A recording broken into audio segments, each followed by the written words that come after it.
itu memiliki fitrah untuk senantiasa mencari tahu. Tetapi dikatakan tadi bahwa cuma porsinya berbeda. Ya, ada yang besar dan ada yang kecil. Nah, penulis buku ini mengatakan ada beberapa faktor yang mempengaruhi. Ya, yang pertama itu adalah faktor fisik. Ya, faktor fisik manusia. Ya, tergantung daripada tabiat fisiknya. Jadi ada yang cepat memahami, ya, ada yang lambat memahami sesuatu. Terus yang kedua itu faktor metode nalar yang digunakan untuk menganalisa sesuatu. Ya, apakah dengan menggunakan nalar empiris, ya, atau nalar tajribi, menggunakan nalar rasional, atau menggunakan nalar irfani. Nah, itu tergantung metode yang digunakannya. Kemudian faktor yang ketiga adalah faktor alat ukur. Ya, alat ukur apa yang digunakan untuk mengukur kebenaran informasi yang didapatkannya. Kalau ukur apa yang digunakan untuk memahami kebenaran yang diperolehnya. Jadi itu katanya membedakan antara satu individu dengan individu yang lain, yang mana pada dasarnya semua manusia itu selalu ingin mengetahui sesuatu. Kemudian secara istiqra, secara induksi, penulis buku ini mengatakan bahwa ada beberapa metode yang sangat mendasar yang digunakan oleh manusia pada umumnya.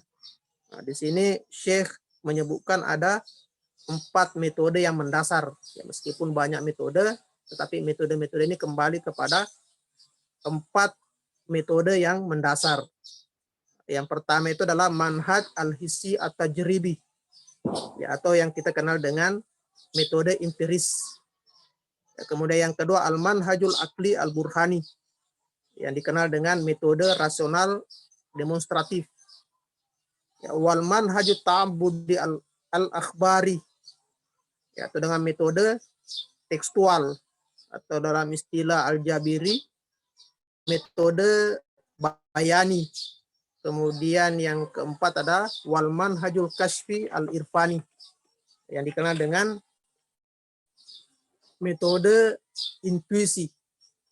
Metode intuisi atau yang dikenal dengan nalar irfani. Nah, ini kesimpulan daripada materi kita pada pertemuan sebelumnya.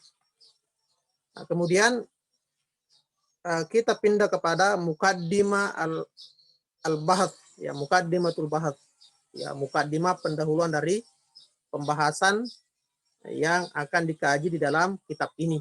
Ya, tadi itu pendahuluan kitab, kalau ini pendahuluan pembahasan atau pendahuluan objek yang akan dikaji di dalam kitab ini.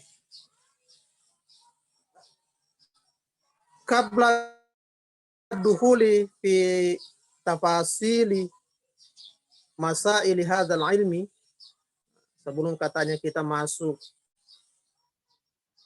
ke pembahasan-pembahasan yang mendetail dalam ilmu ini, yaitu dalam ilmu ma'rifah ini, dalam epistemologi ini, yahsunu bina an nata'arrafa ala hawiyatihi bisyaklin mujmalin. Maka katanya sebaiknya kita terlebih dahulu mengenal hawiyah, ya, mengenal identitas atau mengenal hakikat, ya, daripada ilmu ini bisyaklin mujmalin. Ya, bisyaklin mujmalin secara global atau secara umum. Ya, dari mana kita mengenal secara umum, ya, atau kita mengenal deskripsi daripada ilmu ini. Dari mana kita mengenalnya? Min khilali mukaddimatin tamhidiyatin. Ya, kita mengenal dari mukaddimah tamhidiyah, ya, daripada pendahuluan daripada pembahasan-pembahasan ini. Namanya mukaddimatun tamhidiyatun. Ya, mukaddimah daripada pendahuluan ilmu ini. tu'rafu biismi ar-ru'us ats-tsamaniyah. Tu'rafu biismi ar-ru'us ats-tsamaniyah, yang dikenal dengan 8 pokok. 8 pokok. Sehingga ini jadikan sebagai tolak ukur untuk dikategorikan sebagai ilmu atau hanya sekedar pengetahuan. Nah, harus memiliki ke-8 pokok ini. Ya, itulah yang membedakan nanti antara ilmu dengan pengetahuan. Ya, karena epistemologi itu berbeda antara ilmu dengan pengetahuan. Ya, pengetahuan itu umum. Ya, nanti menjadi ilmu, nah apabila sudah jelas ke-8 pokoknya ini. Itu disebut dengan ar-ru'us ats-tsamaniyah. Itulah yang menentukan apakah dikategorikan sebagai ilmu atau tidak. Ya, karena ilmu itulah yang dipelajari lembaga-lembaga pendidikan. Itulah yang bisa ditransfer melalui ya at-ta'lim wa ta'allum. Nah, makanya yang dikaji, materi-materi yang dikaji di lembaga pendidikan, di kampus atau di pesantren-pesantren, di sekolah-sekolah, itu adalah ilmu, ya bukan pengetahuan. Ya, kalau pengetahuan itu tidak perlu melalui, tidak harus melalui lembaga pendidikan. Tapi kalau ilmu, ya tentunya harus melalui proses, ya proses pembelajaran. Bisa dikenal dengan ar-ru'us ats-tsamaniyah. Ya, ada 8 pokok. Ya tabayyanu min khilaliha, ya, dari 8 pokok itu akan jelas. Ya, akan jelas ta'riful ilmi. Jadi 8 pokok itu yang pertama adalah definisi ilmu. Ya, jadi dikatakan ilmu itu, pengetahuan itu menjadi ilmu kalau definisinya jelas. Ya, definisi jelas. Wa wadi'uhu. Nah, terus yang kedua adalah siapa yang meletakkan ilmu itu. Karena ilmu itu tidak muncul begitu saja. Ya, pasti ada kronologi, ada proses. Karena ilmu itu muncul sebagai reaksi peletakan ilmu itu terkait dengan sejarah munculnya ilmu. Ya, wawadiuhu. Nah, ini ilmu apa saja? Apakah itu ilmu epistemologi, ya, ilmu fisika, ilmu matematika? Ya, tidak lepas daripada ke-8 pokok ini.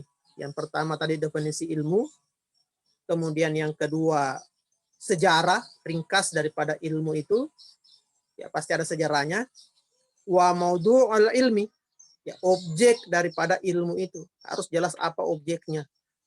Ya, wa mabadi'uhu, dasar-dasarnya, apa yang menjadi dasar-dasar daripada ilmu yang akan dikaji. Kemudian wa masailul ilmi, ya permasalahan-permasalahan yang dikaji dalam ilmu tersebut. Ya. Tentu ada masalah-masalah yang dikaji di dalamnya.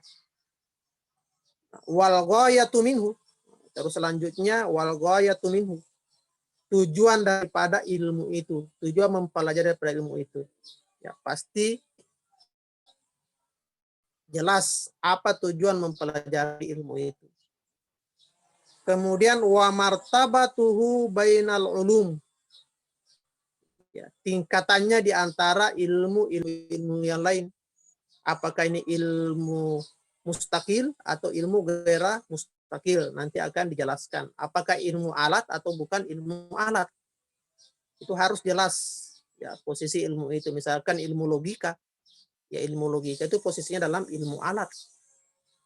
Ilmu nahwu itu adalah ilmu alat, makanya harus dikenal di mana letak posisinya di antara ilmu-ilmu yang lain. Itu tentunya ada keterkaitan, ada hubungan.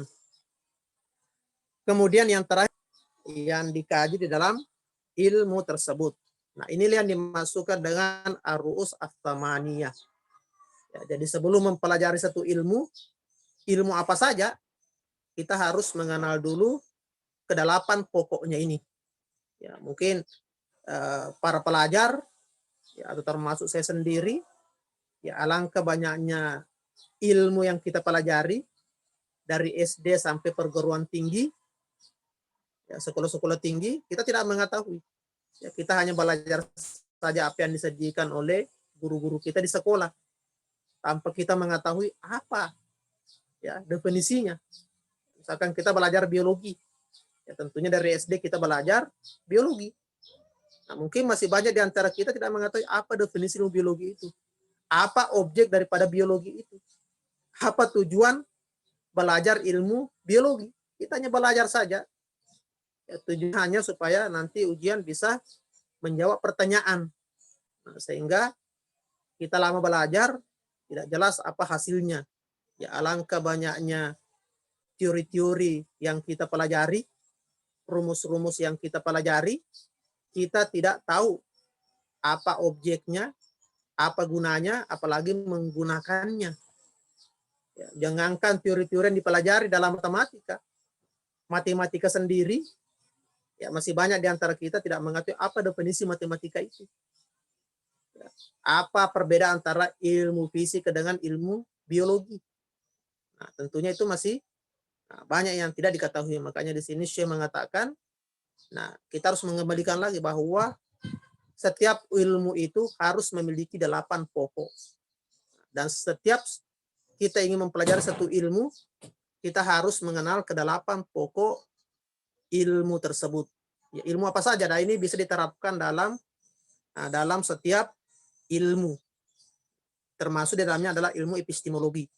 Nah, ini pendahuluan Syekh untuk masuk ke ilmu epistemologi. Ya, kita harus mengenal epistemologi dari ke-8 pokok ilmu. Ya, ini penerapan sebenarnya epistemologi dalam epistemologi. Wala yakhfa ma li hadzal amr min ahammiyatin kabiratin.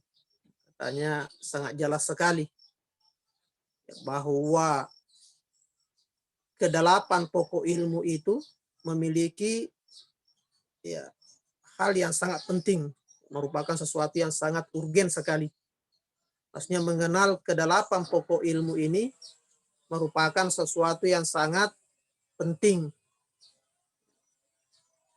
Takmunu fi ta'it talib tasawuran ijmaliyan anil ilmi alladhi huwa bisadadi dirasatihi.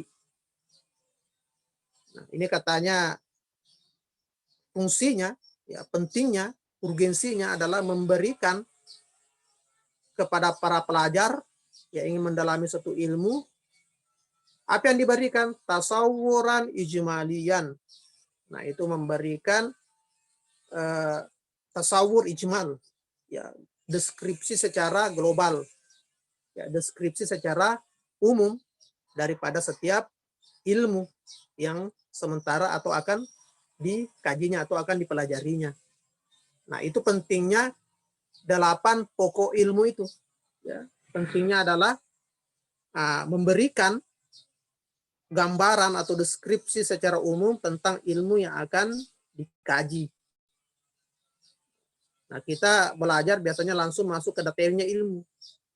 Ya, ini tidak sistematis. Harusnya itu kita mengenal dulu secara umum, kemudian nanti masuk ke detailnya. Karena memang akal manusia seperti itu. Jadi harus menangkap dulu yang umum, kemudian lebih spesifik lagi. Ya, itu cara kerjanya akal, cara kerjanya otak. Ya, misalkan kita ditanya sama orang, ya, kamu berasal dari mana? Ya, misalkan saya ditanya, ya Anda ini berasal dari mana? Tidak mungkin saya mengatakan saya berasal dari desa Tarasu. Ya, tidak mungkin, pasti kita mengatakan saya berasal dari Sulawesi Selatan. Ya, kalau misalkan saya ditanya di Jakarta, ya, saya mengatakan saya berasal dari Sulawesi Selatan. Kalau saya ditanya di luar negeri, saya mengatakan saya dari Indonesia. Kemudian saya mengatakan Indonesia itu di Sulawesi Selatan. Sulawesi Selatan, ya, Kabupaten Bone. Kabupaten Bone, Kecamatan Kejuara, di desa Tarasu. Nah, itu kan cara menjawabnya seperti itu. Nah, makanya dalam mempelajari satu ilmu, tentunya kita harus mengenal ilmu itu secara global dulu, secara umum dulu. Ya, kita ingin mempelajari tentang Indonesia, tentunya kita harus pelajari Indonesia secara umum, kemudian nanti masuk ke yang lebih detail. Karena ini pentingnya katanya kita mengenal 8 pokok ilmu, yaitu fungsinya supaya kita punya deskripsi secara umum tentang ilmu yang akan dikaji. Nah, ilmu apa saja? Ya, kita yang mengkaji tentang fisika, nah tentunya kita harus punya gambaran secara umum tentang ilmu fisika. Kita ingin mengkaji epistemologi, ilmu ma'rifah, ya tentunya kita harus mengenal ilmu ma'rifah secara umum. Kemudian nanti masuk ke pembahasan-pembahasan yang penulisan makalah ilmiah. Tentu kita mengenal ada namanya masalah pokok, kemudian ada sub masalah.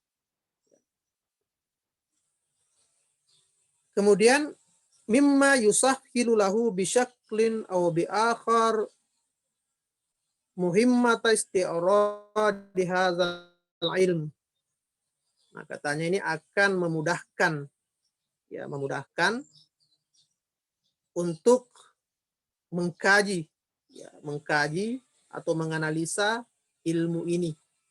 Maksudnya dengan mengetahui ke-8 pokok ilmu itu, maka kita akan mengetahui bagaimana cara menjelaskan, bagaimana cara memahaminya, menganalisanya, terus bagaimana cara memahamkan atau mentransfer ilmu ini. Wal wuqufu ala majalatihi wa faidatihi. Kemudian untuk mengetahui di mana letak penggunaannya, ala majalatihi wa faidatihi, dan mengetahui faedah-faedah dari ilmu itu. Ya, alangkah naifnya kalau kita mempelajari satu ilmu, kita tidak mengetahui apa faedahnya, apa gunanya kita mempelajarinya. Masa kita belajar hanya untuk ujian saja, dapat nilai selesai. Itu tidak ada gunanya. Nah, ini sering saya tanyakan sebagai sosial eksperimen di kalangan mahasiswa. Saya tanya, misalkan rumus Pitagoras di dalam matematika. Sebagian mahasiswa sudah lupa apa rumus Pitagoras itu. Dia sudah lupa, padahal pasti dia pernah pelajari. Sebagian juga dia masih ingat apa rumus Pitagoras itu.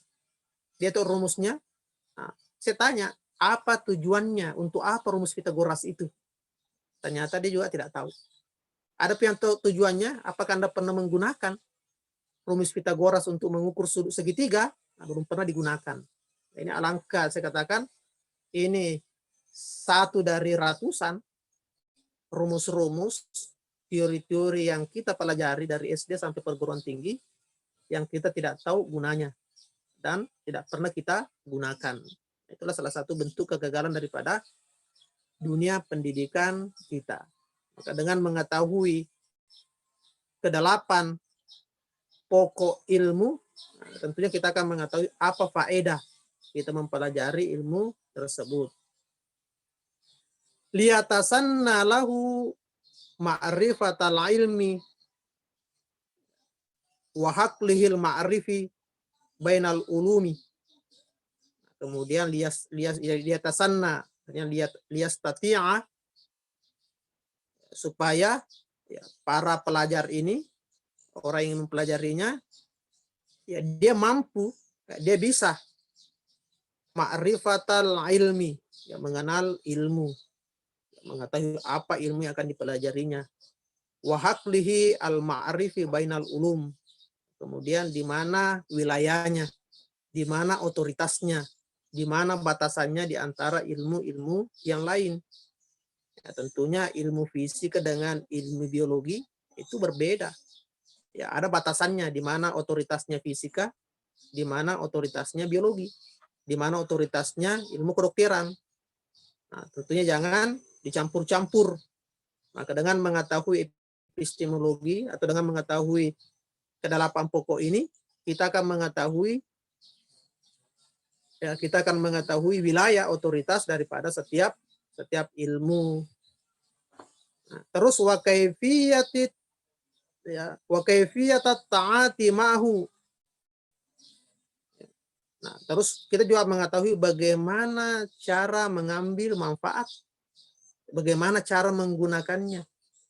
Ya, bagaimana cara berinteraksi dengan itu, dengan ilmu tersebut, dan bagaimana kita menggunakannya.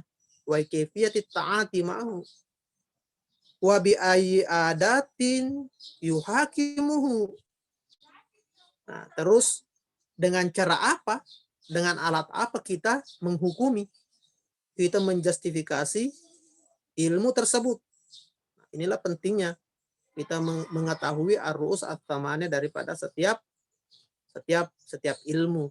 Maka arus at-tamani sebenarnya ini ya tentunya dibahas di sini meskipun mukadimah, kan ini bagian daripada epistemologi. Kan epistemologi itu untuk mengetahui asal usul daripada pengetahuan. Nah, sehingga fayud raku mada hajatihi lahu. Nah, sehingga kita bisa mengetahui sejauh mana kita membutuhkan ilmu ini. Ya, sejauh mana kita membutuhkan. Ya, sejauh mana ilmu ini dibutuhkan. Ini ilmu ini dibutuhkan dalam hal apa. Ya, sehingga kita bisa menggunakannya dengan baik. Karena kita tahu di mana peletakan ilmu tersebut. Wa ma hiyal faidah mutawakhatu min dirasatihi. Terus apa faedah yang dimaksudkan untuk mempelajari ilmu tersebut? Nah, apa faedah yang menyertai ilmu tersebut? Apa faedahnya? Nah, terus apa gunanya kita mengenal hal-hal yang disebutkan di atas? Nah, di sini saya menjelaskan mimma yazidu fi ragbati talabihi. Nah, ini akan menambah motivasi, keinginan, ambisi, semangat dari para pelajar untuk mempelajarinya, untuk mengkajinya. Karena dia sudah punya gambaran secara umum, tahu apa manfaatnya, tahu penggunaannya di mana. Nah, makanya nanti di situ dia akan mengetahui, ya, dia akan mengetahui apa namanya, maksudnya dia akan muncul semangat untuk mempelajarinya. Wa haudi gimari tahqiqi wa dirasati masailihi. Ya, kemudian punya keinginan untuk mendalaminya, wa dirasati masailihi, dan mengkaji, mempelajari persoalan-persoalan yang terdapat di dalam ilmu tersebut. Kemudian apa lagi gunanya? Wa tahammulis subati fi hadza tariq. Yazidu fi tahammulis su'ubat. Karena setiap mengkaji ilmu pasti kita akan mendapatkan kesulitan-kesulitan. Maka di sini dengan mengetahui tadi ar-ru'us at-tamani daripada ilmu, maka orang akan tahammulis su'ubat, akan bisa menanggung beban, ya, di dalam fi hadzal tariq, dalam mempelajari, dalam mengkaji ilmu ini. Karena ilmu itu tentunya semuanya memiliki tingkat kesulitan. Ya, tidak ada ilmu itu yang bisa diraih dengan mudah. Makanya kalau orang ingin selalu mencari yang mudah, nah jelas dia tidak akan bisa menjadi ilmuwan, tidak akan banyak ilmunya. Ya, ilmu itu tidak bisa dibeli. Tapi ilmu itu hanya bisa didapatkan dengan jerih payah, dengan kesusahan. Makanya kalau kita tidak pernah merasa susah dalam mendapatkan ilmu, yakin dan percaya bahwa ilmu yang kita miliki itu bukan ilmu. Ilmu itu harus diperoleh dengan penuh kesusahan. Nah, makanya dengan mengetahui ar-ru'us ats-tsamaniyah, 8 pokok ilmu, maka kita akan bisa menanggung bagaimanapun besar kesulitan yang akan dihadapinya. Nah, kemudian apalagi gunanya yang mengetahui ar-ru'us ats-tsamaniyah ini? Kama annaha tumakkinu thaliba min ayyuhaddidah. Nah, ini juga bisa membuat para pelajar atau talib, yang memungkinkan para talib dari 8 pokok ilmu ini min ayyuhaddidah, untuk bisa menentukan, ya, bisa menentukan batasan dirinya. Ya, yuhaddidah hal annahu fi mustawa dirasati hadzal ilm. Ya, apakah dia sudah layak untuk mempelajari ilmu ini? Ya, amla buddha ayat tuya jumlata mukaddimatin, atau dia harus terlebih dahulu mempelajari ya mukaddimah pendahuluan sebelum masuk ke dalam ilmu ini. Ya, jumlata mukaddimatin au ulumin, atau beberapa ilmu liyakunu muakhilan lidir, supaya dia bisa mempelajari ilmu yang akan dipelajarinya. Jadi bukan setiap ilmu itu mau dipelajari langsung dipelajari. Kita harus melihat dulu apakah ilmu ini sudah sesuai dengan tingkat intelektual kita atau tidak. Karena kenapa? Ada ilmu itu memerlukan mukaddimah. Ya, misalkan Anda ingin belajar fisika, ya tentunya Anda harus melihat dulu. Ya, setelah mengetahui 8 pokok daripada fisika, ya tentu Anda harus memahami bahwa untuk belajar fisika harus belajar dulu matematika. Ya, tidak mungkin Anda bisa memahami fisika tanpa mengetahui matematika. Makanya orang yang belum belajar matematika tentunya tidak akan bisa memahami ilmu fisika, ilmu kimia. Makanya orang yang kesulitan dalam ilmu kimia, ilmu fisika, nah itu biasanya karena matematikanya lemah. Jadi ilmu itu masing-masing ada alatnya. Ya, di filsafat juga begitu. Ya, misalkan mengetahui ar-ru'us ats-tsamani daripada ilmu fisika, ilmu filsafat. Tentunya mengatakan, nah sekarang saya belum layak untuk belajar filsafat. Kenapa? Karena saya belum belajar alatnya. Alatnya filsafat adalah ilmu logika. Jadi orang yang tidak pernah belajar ilmu logika, ya tentunya masuk ke filsafat itu seperti belajar risalah amaliyah. Hanya katanya, hanya menurut. Dia akan menjadi orang penurut. Dia hanya berbicara filsafat menurut Aristoteles, menurut Hegel, ya, dan seterusnya. Dia sendiri tidak paham kenapa Aristoteles mengatakan seperti itu. Ya, kenapa? Karena dia masuk ke satu ilmu, ya, dia belum mengetahui akan batasannya. Ya, batasannya. Nah, setiap ilmu itu kan mengetahui ilmu apa yang dijadikan sebagai pendahuluan, sebagai mukaddimah. Nah, inilah gunanya kita mempelajari ar-ru'us ats-tsamaniyah daripada setiap ilmu supaya kita bisa menentukan. Nah, jangan kita menghabiskan umur kita untuk menuntut ilmu, ya pada akhirnya nanti kita sendiri tidak mendapatkan manfaat daripada ilmu itu. Ya, karena sering terjadi seperti itu. Melihat orang belajar filsafat, ya keren belajar filsafat, akhirnya ikut juga belajar filsafat. Tidak belajar logika. Ya, kenapa? Karena hanya untuk keren-kerenan saja. Hanya untuk menggunakan istilah-istilah, ya orang lain tidak bisa paham karena dia sendiri tidak memahaminya. Ini karena tidak mempelajari ar-ru'us ats-tsamaniyah daripada ilmu. Ya, kecuali memang kalau tujuannya adalah untuk keren-kerenan, ya itu lain lagi masalahnya. Ya, lain lagi masalahnya. Tapi ya tentu saya rasa tidak normal kalau orang belajar ilmu itu hanya untuk keren-kerenan. Ya, ilmu itu laksana makanan. Ya, kita ingin mengambil manfaat dari itu. Ya, manfaat untuk diri kita atau manfaat untuk orang lain. Ya, untuk kebahagiaan atau untuk kebutuhan intelektual kita. Ya, bukan hanya sekedar untuk pencitraan. Nah, ini saya disayangkan sekali. Ini banyak terjadi hal seperti ini. Ya, belajar ilmu itu hanya untuk keren-kerenan, ya apalagi filsafat. Ya, belajar filsafat, membaca buku-buku filsafat, dan sendiri tidak paham apa yang disampaikannya. Kenapa? Karena dia masuk ke filsafat sebelum mempelajari ilmu alatnya. Ya, sama dengan orang belajar fisika, berbicara tentang teori-teori fisika yang tidak paham dengan matematika. Ya, jadi dia hanya penyambung lidah saja. Ya, dia hanya menyampaikan apa yang didengarkan. Dia menghafalkan materi, kemudian disampaikan. Ya, kedengarannya keren. Tapi pas ditanya, dia tidak tahu bagaimana cara menjawabnya. Makanya ini harus dihindari. Nah, maka saya mengatakan hal annahu fi mustawa dirasati hadzal ilmi am la budda ayat wa jumlata muqaddimatin au ulumin liyakuna muakhilan bidirasatihi. Supaya dia bisa mengetahui apakah dia layak belajar atau tidak. Kan kita dulu kalau ingin belajar misalkan tentang irfan nazari, ya pasti kita ditanya sama guru, ya kitab apa yang kamu sudah baca? Apakah kamu sudah selesai logikanya?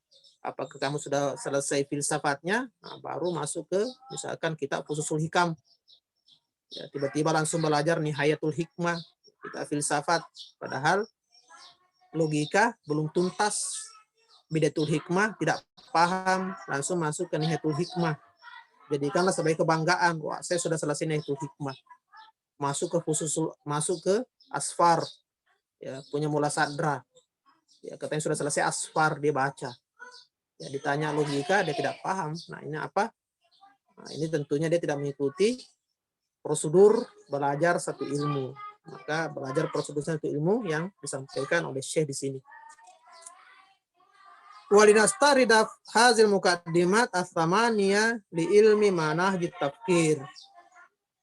Maka di sini kita akan menerapkan 8 pokok ilmu ini untuk mendeskripsikan ilmu manahjit tafkir, yaitu ilmu epistemologi atau ilmu metode bernalar.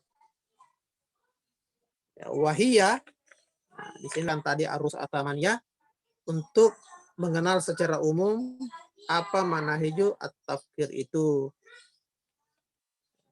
Tidak tahu ini waktunya sampai jam 10 waktu Indonesia Tengah.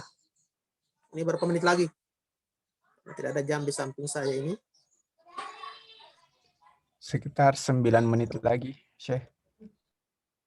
Ya, 9 menit lagi. Nah, insya Allah kita al-amrul awal. Nah, kita masuk ke yang pertama daripada 8 pokok ilmu. Ya.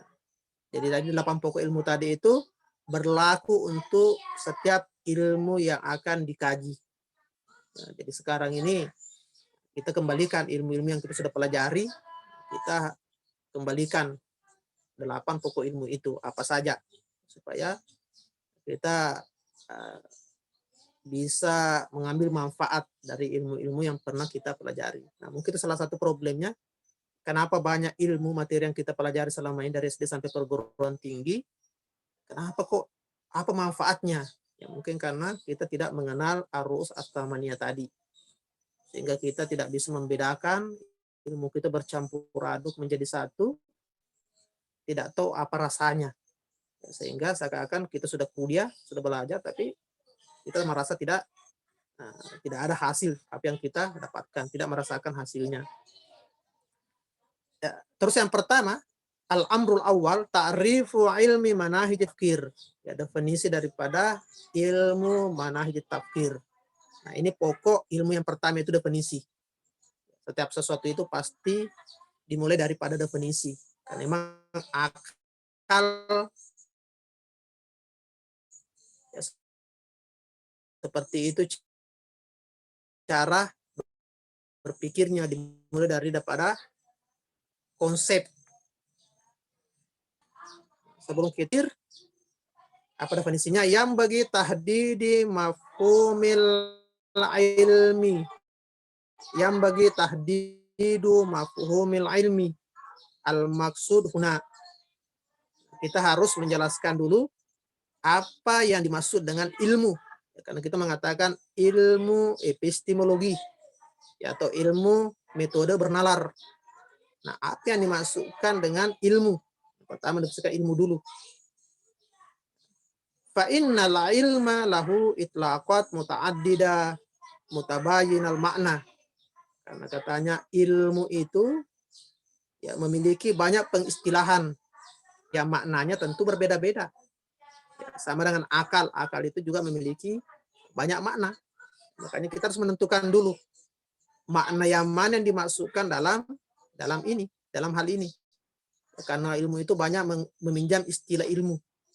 Ya, sampai ilmu hitam juga dipakai kata-kata ilmu. Ilmu santet dipakai kata-kata ilmu. Ya, padahal di epistemologi ya tentunya itu belum masuk kategori ilmu.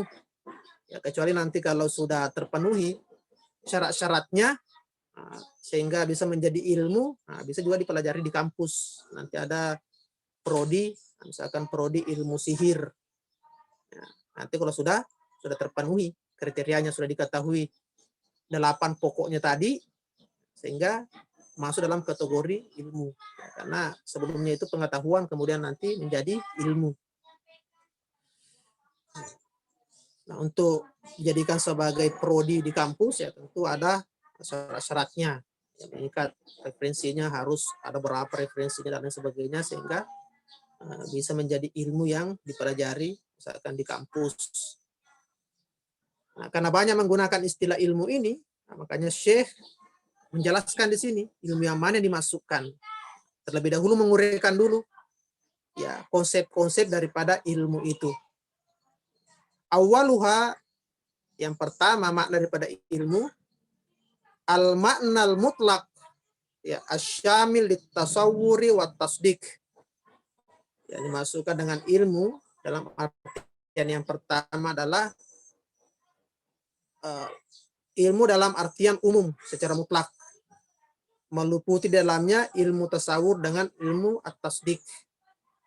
Ilmu tasawur dengan ilmu at-tasdik, ilmu konseptual dengan ilmu verifikasi. Ya, kalau kita mau artikan secara literal, jadi namanya ilmu tasawur dengan ilmu at-tasdik. Ya, ini biasanya dikaji dalam pengantar logika. Ilmu tasawur itu berarti ilmu yang hanya mencari tasawur atau mencari konsep, ya, atau disebut dengan definisi. Misalkan jiwa adalah ini. Itu namanya tasawur. Maksudnya pengetahuan yang tidak disertai dengan hukum. Kita tidak menjustifikasi. Kalau at-tasdik, berarti pengetahuan yang sudah diberi verifikasi, yang sudah diberi hukum, sudah diberi justifikasi. Nah, katanya ilmu yang dimasukkan di sini, apakah itu ilmu tasawur atau ilmu at-tasdik? Nah, biasanya kalau ilmu tasawur itu terkait dengan definisi. Kalau ilmu tasdiki, ya itu dengan argumentasi. Ya, argumentasi, terkait dengan argumentasi. Nah, katanya makna pertama daripada ilmu meliputi di dalamnya ilmu tasawur dengan ilmu at-tasdik. Misal nanti akan dijelaskan juga secara terperinci kalau masih ada kelanjutannya. Nah, apa ilmu tasawur itu dan apa ilmu tasdik itu. Di sini saya hanya memberikan secara ringkas. Kemudian yang kedua, at-tasdikul yakini. Ya, jadi makna yang kedua daripada ilmu adalah at-tasdikul yakini al-mutabiq lil waqi antariki asbabihi az-zatiyati. Ya, at-tasdikul yakini. At-tasdik, verifikasi yang meyakinkan, ya, atau disebut dengan keyakinan. Al-mutabiq lil waqi, yang sesuai dengan fakta, yang sesuai dengan realitas. Antariki asbabi az-zatiyah, yang diketahui dari sebab-sebab az-zatiyah atau sebab-sebab yang sebenarnya. Ya, misalkan kita mengetahui ya panasnya air, ya, kita mengetahui kenapa air ini mendidih, kita mengetahui bahwa ini disebabkan karena panasnya yang sudah mencapai suhu 100 derajat Celcius sehingga air ini mendidih. Ya, kita mengetahui dari asbab az-zatiyah, dari sebab yang sebenarnya. Itu disebut dengan makna ilmu. Jadi keyakinan, yang mana keyakinan itu sesuai dengan fakta, berarti keyakinan yang benar, dan kebenarannya diketahui dari sebab az-zatiyah. Itu disebut dengan ilmu. Wa huwa maknal ilmi indal hukama. Inilah yang dimaksudkan ilmu dari para hukama, baru dari kalangan para filosof. Jadi kalau filosof mengatakan ilmu, berarti kebenaran yang meyakinkan, ya, keyakinan akan suatu kebenaran yang diketahui dari sebab yang sebenarnya, ya, dari sebab yang yang substansial. Itulah ilmu dalam pengistilahan filsafat. Jadi kalau filsafat, filosofi,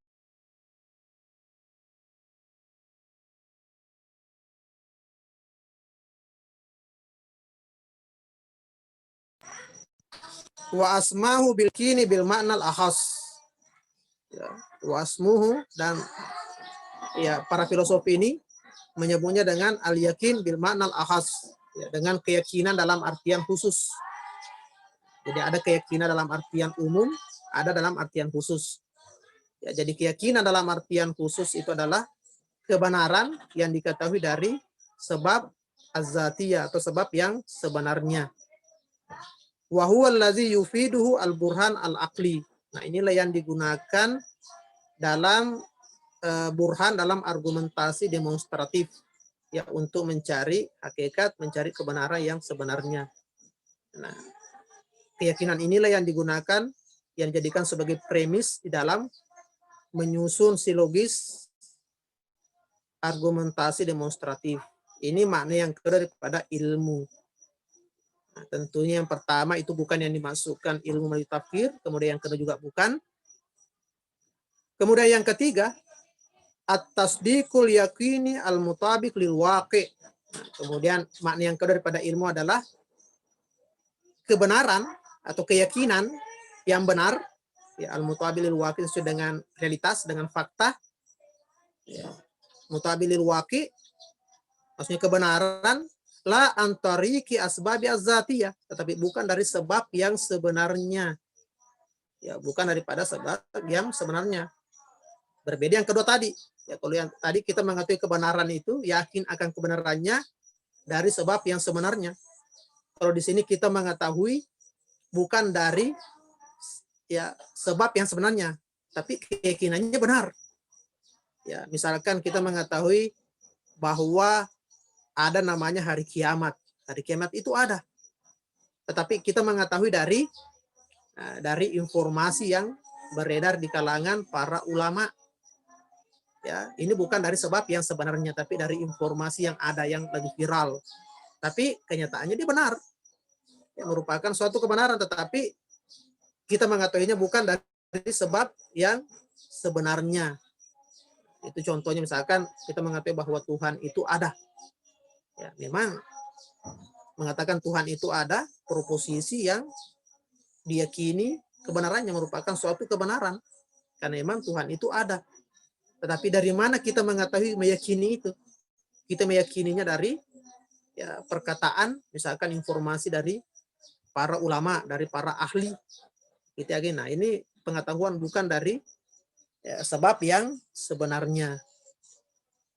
Nah, ini disebut dengan hukama syibuhul yakin. Nah, ini adalah sesuatu yang mirip dengan keyakinan. Au al yakini bimaknal a'am, atau keyakinan dalam artian umum.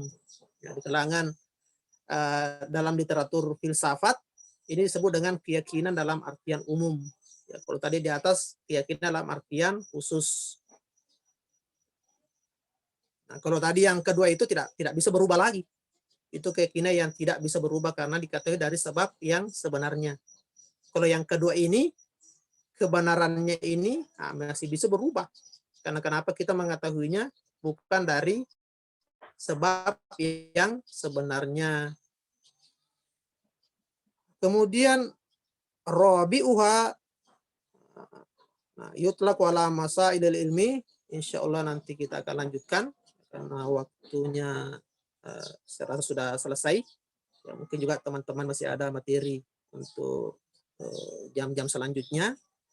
Insyaallah nanti kita akan lanjutkan. Nah, ini yang keempat ini yang dimasukkan nanti dalam definisi ilmu. Manahijut tafkir. Ya, disebutkan tadi 1, 2, 3. Ya, kemudian yang keempat inilah yang dimasukkan. Ya, mungkin ini saja. Mohon maaf atas segala kekurangan. Minta maaf juga sama Dr. Yakub karena telah mengganggu waktunya. Sekarang ini lagi sedang beraktivitas mengajar di kampus. Mohon maaf dan terima kasih banyak atas segala perhatiannya.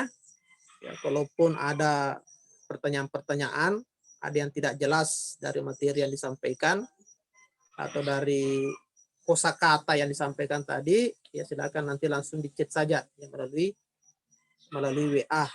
Setelah nanti kita akan berikan penjelasan.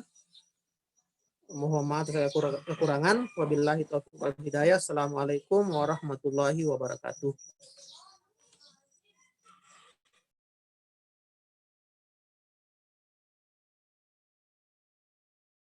Waalaikumsalam warahmatullahi wabarakatuh. Syukran Ustaz.